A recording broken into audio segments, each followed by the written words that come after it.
sou o professor Oséias, de História, do Colégio Fênix. Recentemente, as significantes descobertas científicas e tecnológicas revelaram novos fatos e evidências que confirmam a precisão e dão autenticidade de muitas passagens da Bíblia. Os Segredos da Bíblia destaca essas novas tecnologias, assim como as recentes descobertas arqueológicas que confirmam as muitas histórias, afirmações e anotações encontradas na Bíblia. Cada exemplo é apresentado por estudiosos e peritos reconhecidos em suas áreas. Enquanto não é feita uma revisão de toda a Bíblia, este documentário estabelece a verdade científica que confirma certas partes dela, que milhões de pessoas já haviam aceitado pela fé e que agora são provadas com fatos concretos.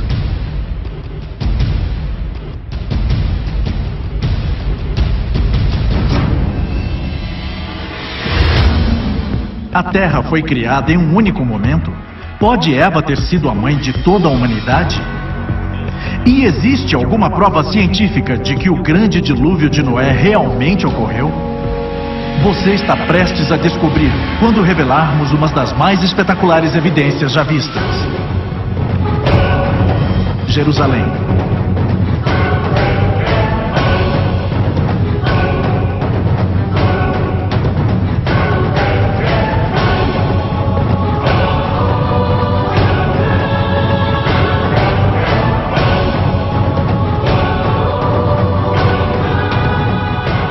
Os Segredos da Bíblia. Espalhado em 3 continentes, em 3 línguas, por 40 autores diferentes durante um período de 1500 anos, nenhuma coleção de literatura antiga é tão lida mundialmente, tão venerada e tão criticamente examinada quanto a Bíblia. Mas serão todas as palavras neste livro histórico as próprias palavras de Deus? As histórias contadas na Bíblia realmente aconteceram? E existe alguma evidência tangível que possamos ter em nossas mãos que prove que a Bíblia é verdadeira? Você está prestes a descobrir.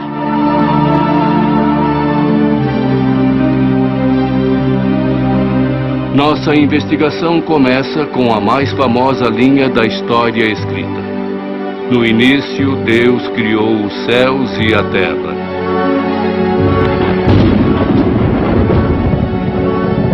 Mas isso é possível? Será que um Deus todo-poderoso criou o universo? O que a ciência moderna tem a dizer a esta pergunta? Basicamente, temos que acreditar que a matéria sempre existiu ou foi criada.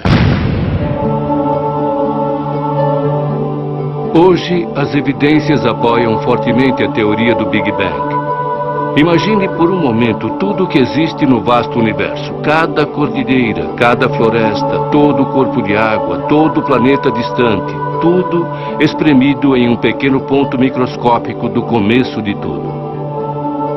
Os cientistas dizem que o universo explodiu e começou deste ponto inicial.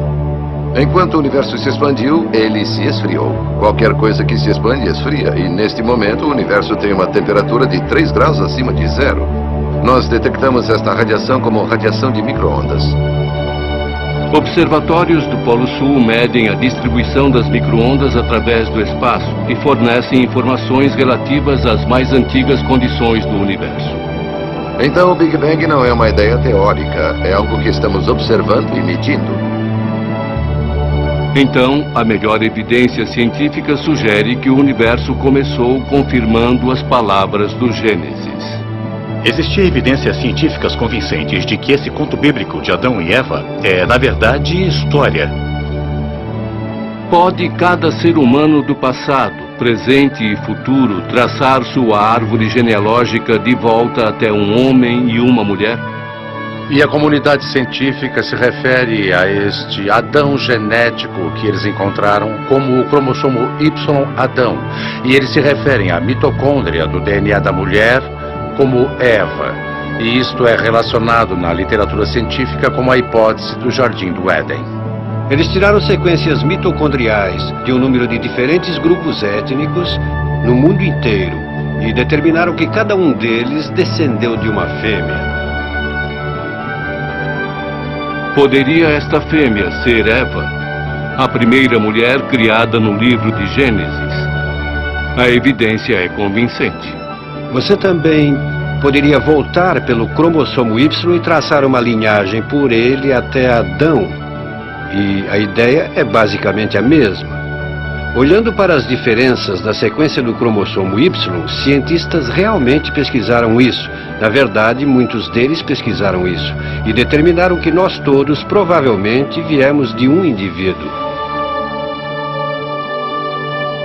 Aqui, nossa investigação vai da suposição científica para a carne, o sangue e os ossos da criação.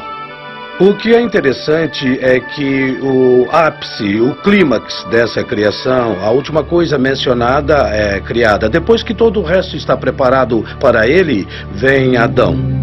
E dizem que Adão foi criado da poeira do chão e do sopro de Deus. E o que isso nos diz é que, sim, os seres humanos são uma parte da criação como qualquer outra coisa. E também nos diz que nós temos, e Adão também tinha uma relação especial com Deus. Então Deus criou o homem como a sua imagem. Como macho e fêmea, ele os criou. De acordo com a Bíblia, Adão era responsável por tudo o que tinha na terra e gozava de uma relação íntima com a natureza. Embora Adão vivesse em perfeita harmonia com a natureza, ele não era completo. Quando Adão e Eva se encontraram pela primeira vez, Deus levou a mulher ao homem. E Adão aparentemente ficou surpreso por ter achado um semelhante. É interessante que ele a encontrou depois que ele já havia nomeado todos os animais. Então ele sabia em sua mente que não existia ninguém como ele, até que ele a conhece. Quando Adão foi criado, ele foi criado como robô. Adão tinha livre arbítrio, então havia uma questão se ele ia obedecer a Deus ou não. Culturas antigas do deserto valorizam altamente o gosto das frutas. Não é nenhuma surpresa que o livro de Gênesis se utiliza da imagem de uma árvore frutífera para significar conhecimento. Eles estão na árvore do conhecimento sobre o bem e o mal, e é a serpente que se chama de Satanás conquista Eva e a faz cair em tentação. A serpente se utiliza de uma estratégia em sua visita. Ela questiona a confiabilidade do trabalho de Deus. E agora a serpente que está tentando Eva pergunta: será que é mesmo verdade que você não pode comer de nenhuma das frutas do jardim? Então Eva diz: bom, me deixe ver ao certo. Não podemos tocar ou comer da árvore do conhecimento do bem e do mal. E é essa a função da árvore do conhecimento do bem e do mal, da qual Deus falou a Adão para que não comesse dela. Aqui é o ponto dessa questão. Não há nada de mal em comer da árvore do bem e do mal. A questão é: será que Adão vai obedecer a Deus, mesmo quando ele não entender as razões? Ou será que ele pensará que sabe mais do que Deus e comerá a fruta?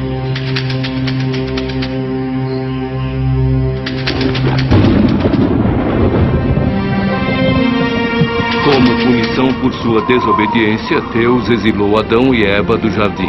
Eles foram forçados a viver fora da proteção de Deus e entrar na realidade cruel, separados de Deus. Utilizando-se de dicas geográficas dadas no Gênesis, quase todos os estudiosos concordam que o Jardim do Éden fica no Iraque.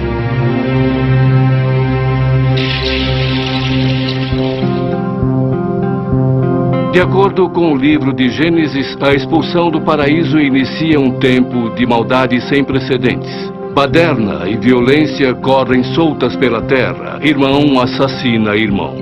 Este é o pano de fundo de uma das histórias mais controversas do Velho Testamento. A história de Noé e sua arca. Quando chegamos ao tempo de Noé, Deus havia sido paciente até este ponto, mas agora ele está determinado a pôr um fim à humanidade pecadora através de uma inundação. Eu trarei uma inundação de águas sobre a terra para destruir toda a carne, e tudo que está na terra irá morrer. Noé obedeceu a Deus e preparou sua família. A família de Noé carregou o barco com comida e com os animais que logo repovoariam a terra. Inicialmente cético, o povo da época de Noé pediu misericórdia. Mas era tarde demais e Deus fechou as portas da arca.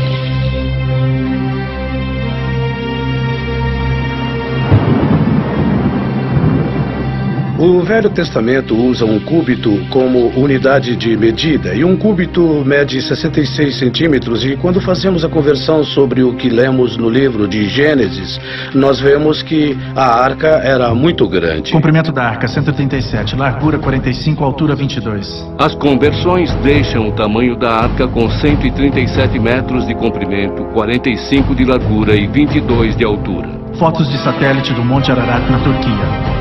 Mas certamente uma inundação catastrófica deixaria impressões geológicas e antropológicas.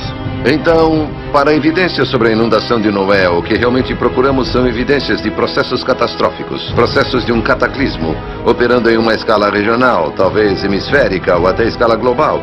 E quanto mais procuramos, é isso que encontramos.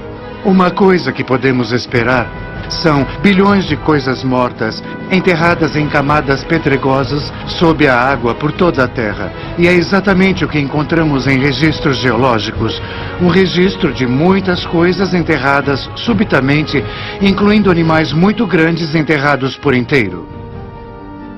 Como a teoria da inundação global se encaixa com sítios geológicos como Grand Canyon? Contamos coisas diferentes sobre sua história. Da forma como o evolucionista aprendeu a pensar, como eu fui ensinado a pensar, como todos nós aprendemos a pensar em nossa educação. Que o processo presente se encaixa em tudo.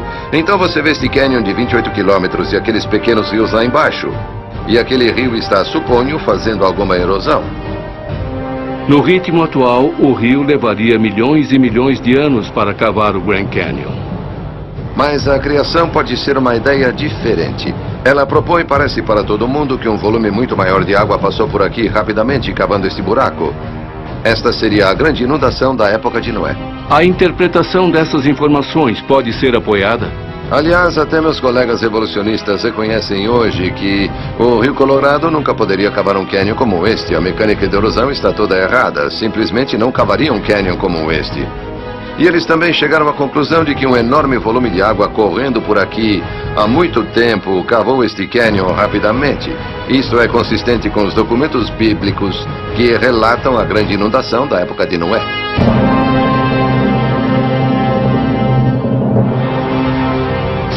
No próximo bloco, será que as cidades originais do pecado, Sodoma e Gomorra, existiram de verdade? E existem fantásticas profecias científicas no livro de Jó? O filho de Adão. Caim inventou a agricultura. Ele foi também o primeiro a ser assassinado. O livro de Gênesis. Os segredos da Bíblia. O Gênesis descreve Deus como brando quanto à ira, porém rápido e decidido em julgamento. Talvez nenhuma história do Velho Testamento demonstre a intensidade da cólera de Deus mais vividamente do que a tragédia de Ló e sua família. A história de Sodoma e Gomorra é sobre pecado e sobre punição. É sobre Deus decidindo que ele já teve o suficiente sobre a justiça e maldade e ele agirá, destruindo tudo.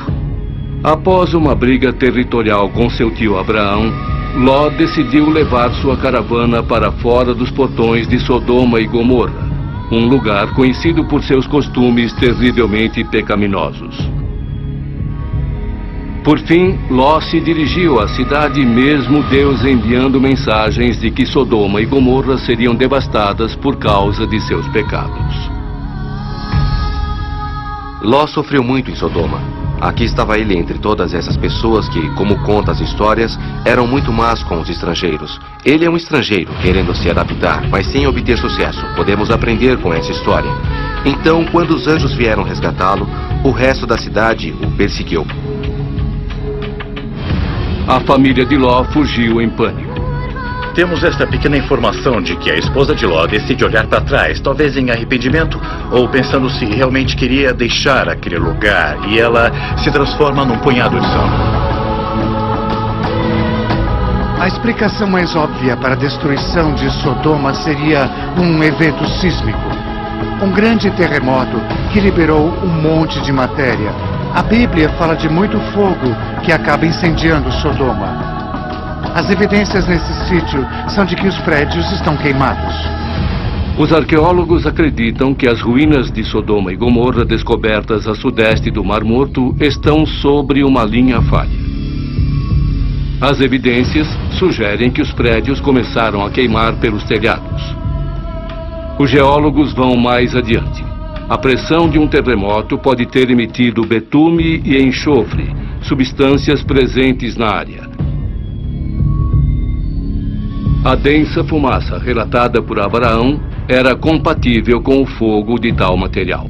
Sodoma e Gomorra são citadas em literaturas secundárias, todas entre o período do Segundo Templo e no período do Novo Testamento.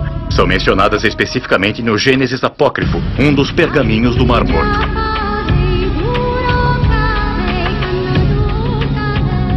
A seguir, vamos examinar uma história sobre um homem que luta contra a realidade refratária do mal no mundo. Sua resposta não apenas oferece aos leitores um exemplo virtuoso, sugere um conhecimento das leis científicas que governam nosso universo.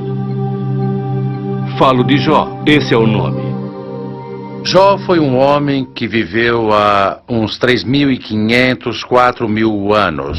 Não sabemos exatamente onde ele viveu, mas sabemos que ele era bem rico. Ele era um fazendeiro criador de gado. Era bastante abençoado por Deus em termos de riqueza e saúde, boa família, excelente reputação na comunidade. No início do livro de Jó, os leitores são introduzidos a uma cena do tribunal celestial, onde essas figuras chamadas de filhos de Deus, a quem chamaríamos mais tarde de anjos ou como servos de Deus, por assim dizer, que vêm reportá-lo sobre as atividades. Uma dessas figuras, Satã, atuava tanto como promotor como carrasco. E a petição de Satã a Deus era de que este homem era justo porque Deus lhe dera muito conforto. E Satã quis fazer um experimento. Vou tirar tudo dele e aposto que Jó irá rebelar-se contra o Senhor. E Deus disse, pode fazer isto, mas não tire sua vida. E você conhece a história. Satã, com a permissão e consentimento de Deus, traz todos esses desastres físicos e calamidades na vida de Jó. Então ele perde suas propriedades, perde sua família, perde sua saúde. É levado ao estado mais inferior. Terá Deus me abandonado? Ou pelo menos parece que sim. Por quê?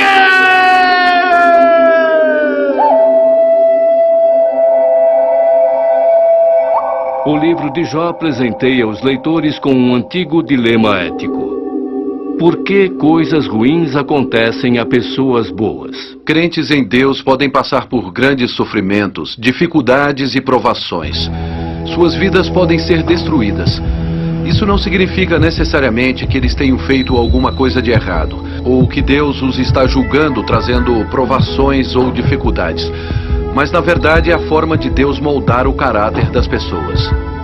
O livro de Jó não só expressa valiosas verdades morais. Alguns cientistas acreditam que ele fala de futuras descobertas científicas. O livro de Jó fala sobre o começo do universo. E como um começo além da matéria, espaço e tempo. É o primeiro livro da Bíblia que fala sobre a expansão do universo. Foi Fred Hoyle, o famoso astrônomo britânico, que primeiro falou que a Bíblia é fantástica sobre o que diz a respeito da cosmologia. O passado do universo pode ser reconstituído a um começo da matéria, energia, espaço e tempo. Como um livro escrito há muitos séculos antes do advento da ciência moderna, poderia conter uma informação tão intrigante. Um dos temas dominantes que se vê no livro de Jó é sobre Deus criando a vida em seu melhor estado, em seu melhor projeto, mas não apenas a melhor forma de vida, mas também o melhor relacionamento ecológico. Em outras palavras, ele cria carnívoros para se relacionarem com herbívoros, para que os carnívoros só possam matar os fracos, os doentes e moribundos, ou quem o molesta, e não de forma que eles possam matar qualquer animal. As relações ecológicas são idealizadas. Os cientistas listam outras 10 profecias científicas sugeridas no livro de Jó.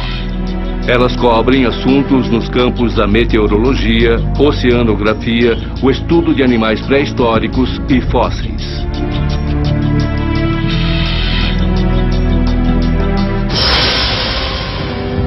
No próximo bloco, Abraão, José e Moisés. Estes homens são lendas ou realmente homens de carne e osso? A expressão, a pele dos meus dentes, vem do livro de Jó. Jó 19:20. Os segredos da Bíblia. No livro de Jó, os leitores presenciam atos fantásticos de fé. Apesar de Jó ter sofrido injustamente, ele se recusou em praguejar contra Deus. Pelo contrário, ele confiou nas misteriosas escolhas de Deus.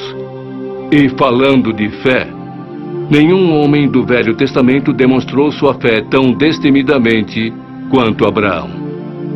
Através da maior parte da história da vida de Abraão, sua mulher Sara não consegue ter filhos, mesmo com os dois tentando isso por muitos anos. Então é uma fonte de frustração para eles. Como é possível que Abraão seja pai de uma grande nação, quando depois de repetidos esforços e súplicas, sua mulher Sara continuava estéril? O milagre da promessa de Abraão é que muitos anos se passam e Sara não dá um filho a Abraão. Ela está quase com 90 anos antes de conceber este filho. Este milagre, sozinho, a incompreensibilidade de como uma mulher com 90 anos pode dar à luz a uma criança. É uma promessa, novamente, de que Deus agiu, de que Deus mantém as suas promessas. Abraão foi recompensado por sua fé constante. Ele recebeu seu tão esperado filho, o herdeiro de sua promessa. Abraão e Sara criaram Isaque para servir ao Senhor, enquanto o garoto servia como uma lembrança viva da lealdade de Deus. Mas Deus ainda não havia terminado com Abraão. Ele tinha outro pedido. Abraão, confuso, não hesitava em sua fé e preparou-se para obedecer a Deus. Satisfeito com a fé de Abraão, Deus interveio para fornecer um substituto. Abraão, não encoste um dedo no menino. Agora eu sei que teme a Deus, porque você não negou o seu filho a mim. Seus descendentes serão tão numerosos quanto as estrelas.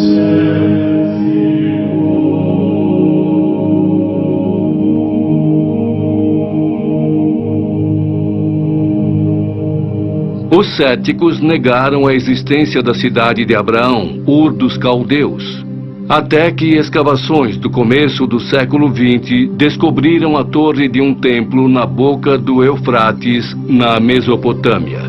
E o nome Abraão aparece em registros da Mesopotâmia. Agora, um dos descendentes mais famosos de Abraão é José, filho de Jacó. A história de José realmente decola quando Jacó dá a ele uma vestimenta especial. O status de José como sendo o filho favorito criou a inveja entre os irmãos. Dada a oportunidade, eles conspiraram contra ele. Os irmãos venderam José como escravo e contaram uma mentira de partir o coração de seu pai. Disseram a ele que José havia morrido.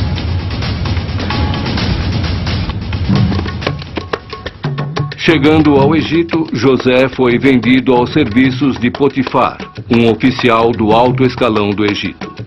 José progrediu servindo a Potifar, até que a esposa deste revelou apetite por José. Ela queria ficar íntima dele e José, obviamente, resiste às suas investidas. Mas ela fica tão aborrecida e arma para ele, resultando na prisão de José. A prisão foi brutal.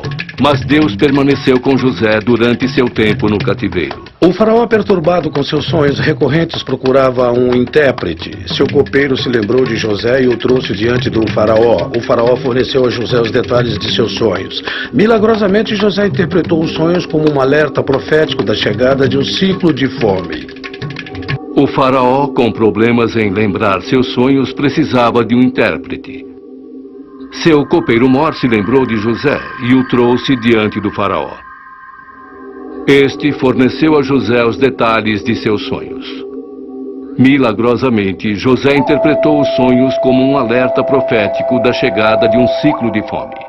Aliviado, pois poderia preparar seu reino antecipadamente, o faraó recompensou José, elevando-o a segundo comandante.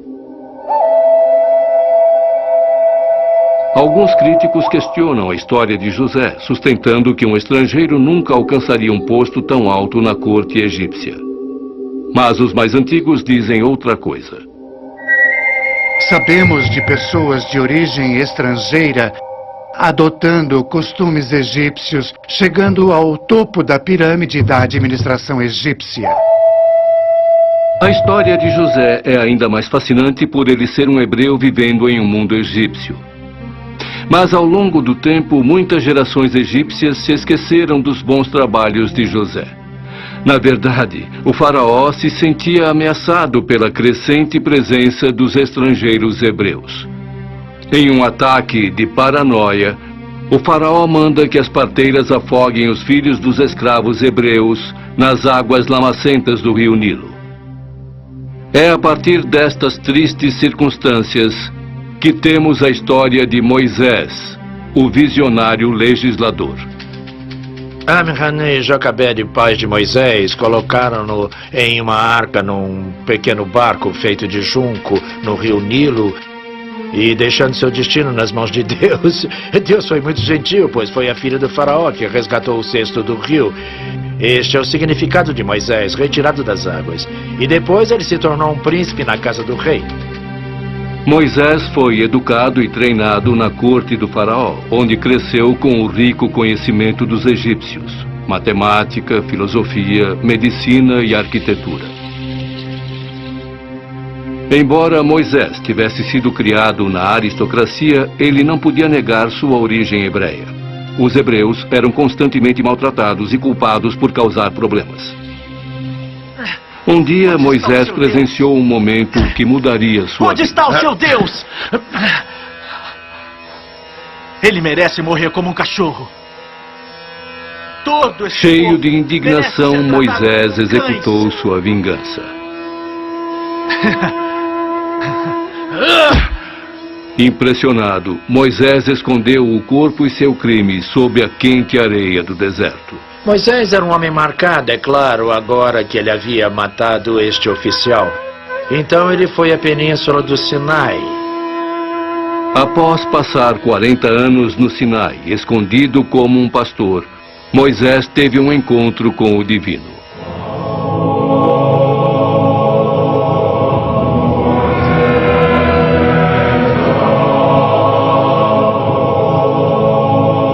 O êxodo dos hebreus do Egito começa com uma escapada milagrosa da perseguição do faraó.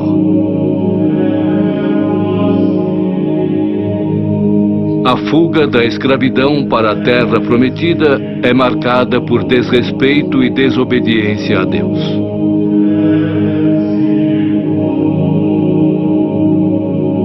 Moisés é chamado novamente para entregar uma mensagem corretiva para o povo descrente. O interessante sobre os 10 mandamentos é que ele coincide com o que nossas razões humanas nos dizem também. Os especialistas em ética sugerem que os 10 mandamentos apelam a um código universal que regula o comportamento humano. Os 10 mandamentos governam ambos os aspectos religiosos da vida. Os 3 primeiros mandamentos lidam especificamente com a religião, mas os outros 7 são realmente princípios fundamentais que toda a sociedade adere, que não matará, proibição de roubo. Os 10 mandamentos se apoiam como uma fundamentação ética para o estabelecimento de futuras liberdades civis. A Declaração da Independência fala sobre a verdade evidente e própria que todos os homens, todo ser humano, são criados iguais. e que temos direitos alienáveis, não dos governadores, mas dados a nós por nosso Criador. E isso fundamenta que tipo de governo nós temos e qual o propósito do governo. No próximo bloco, quem foi o grande herói Sansão? E será que ele fez as coisas inacreditáveis que a Bíblia diz que fez? Sara é a mulher mais mencionada na Bíblia, 56 vezes.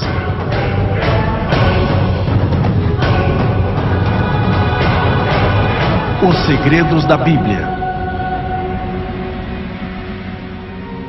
No mundo, portanto, Moisés é celebrado como um visionário corajoso. Na verdade, de acordo com a Bíblia, seu encontro com Deus produziu os princípios morais nos quais a maioria das civilizações modernas se apoia. Lembre-se, Moisés nasceu sob a ameaça de morte. Nosso próximo herói tem um começo mais promissor. Seu nome é Sansão. Quando Sansão nasceu, seus pais lhe passam o que chamamos de votos nazirenos. Os votos nazirenos incluem muitas coisas. Uma é que você nunca beberá vinho, nunca beberá nada fermentado ou nenhum tipo de álcool. E a outra é que nunca poderá cortar o cabelo. Não há nada especial ou mágico sobre os votos. Eles são um sinal de devoção a Deus. E se Sansão foi criado para servir a Deus, então seria importante para ele mostrar devoção de alguma forma. Em uma época de opressão brutal, sob o domínio dos filisteus, Sansão emergiu como um líder de grande força física. O livro dos Juízes o julgam como um herói militar e um líder carismático. Alguém que mostra uma habilidade peculiar para lutar e para liderar os outros na batalha contra seus inimigos.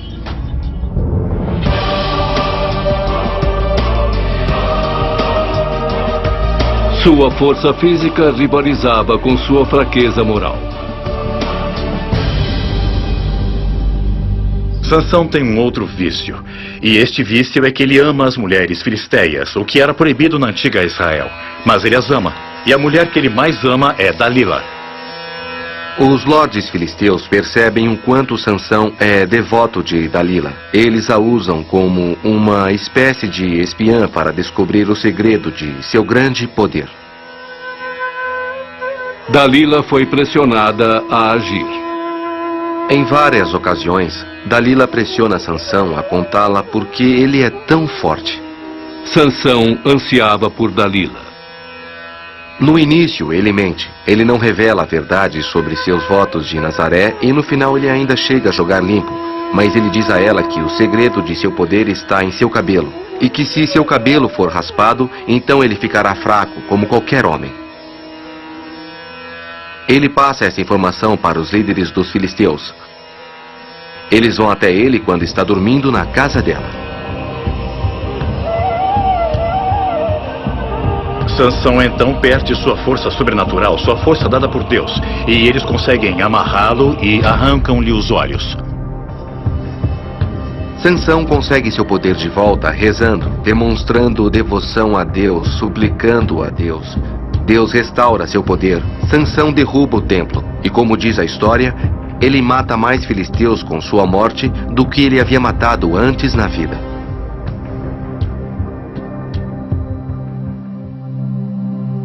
A busca de Sansão por prazer lhe custou sua liberdade. Mas as cordas dos filisteus não podiam amarrar sua determinação. Hoje o mundo procura por líderes que combinam a coragem e a força de uma pessoa como Sansão com a sabedoria e o senso crítico de um sábio. Todas estas qualidades podem ser encontradas neste último herói, Davi. Deus enviou Samuel a Belém para a família de Jessé para anunciar que Davi seria o próximo rei. A escolha de Deus por Davi foi estranha, porque não era um ancião. E também o que é que as pessoas procuravam? Elas procuravam pelo maior indivíduo, pelo mais forte. Davi logo teria a oportunidade de se provar competente como líder. E claro, esta é a famosa história de Davi e Golias. Davi novamente está de volta com as ovelhas, enquanto seus irmãos estão no exército lutando contra os filisteus. Mas os filisteus eram superiores tecnologicamente a Israel. Os filisteus usavam armas de ferro, portanto, deixando Israel em desvantagem tática. A única vantagem estratégica dos judeus era o controle das terras altas, dificultando o ataque dos filisteus. Os filisteus tinham recorrido a um costume antigo que era a batalha dos campeões. Então eles colocaram o seu campeão Golias para desafiar um campeão de Israel. O rei Saul fez uma declaração a seus soldados: o homem que matar o gigante receberá riquezas, sua filha como esposa e viverá livre de impostos. Ainda assim, os soldados tinham medo. Ninguém quer enfrentá-lo. Então Davi chega para trazer o almoço para seus irmãos no campo de batalha e ele escuta que isto está acontecendo e fica pessoalmente ofendido, que ninguém tem coragem de lutar contra Golias. Não porque ele acha que consiga derrotar Golias com sua própria força, mas porque ele conhece o poder do seu Deus. Então Davi aceita o desafio e faz o que mais ninguém quer fazer, que é enfrentar Golias. Davi se jogou aos pés do destino divino. Agora Davi utilizou uma espécie de estilingue, uma funda, e imaginamos crianças brincando com estilingues, mas estas são armas de verdade. Os exércitos utilizavam estas armas e dentro do exército de Israel, os guerreiros benjaminitas eram peritos no uso da funda.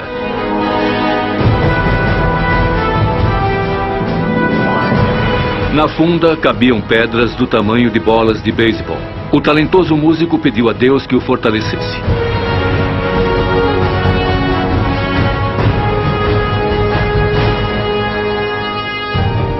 Os céticos discutem há muito tempo que Davi era uma lenda inventada por um bando de nômades inconsequentes. Até 1993, quando arqueólogos escavando no norte de Israel descobriram uma laje de pedra onde o nome de Davi está inscrito. Sendo, portanto, a primeira referência arqueológica de Davi fora do Velho Testamento. Davi tornou-se o rei mais celebrado da história de Israel, e sua linhagem carrega o sangue da realeza na terra.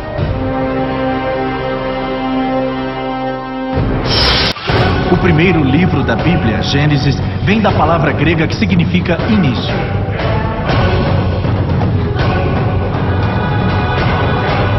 Os segredos da Bíblia.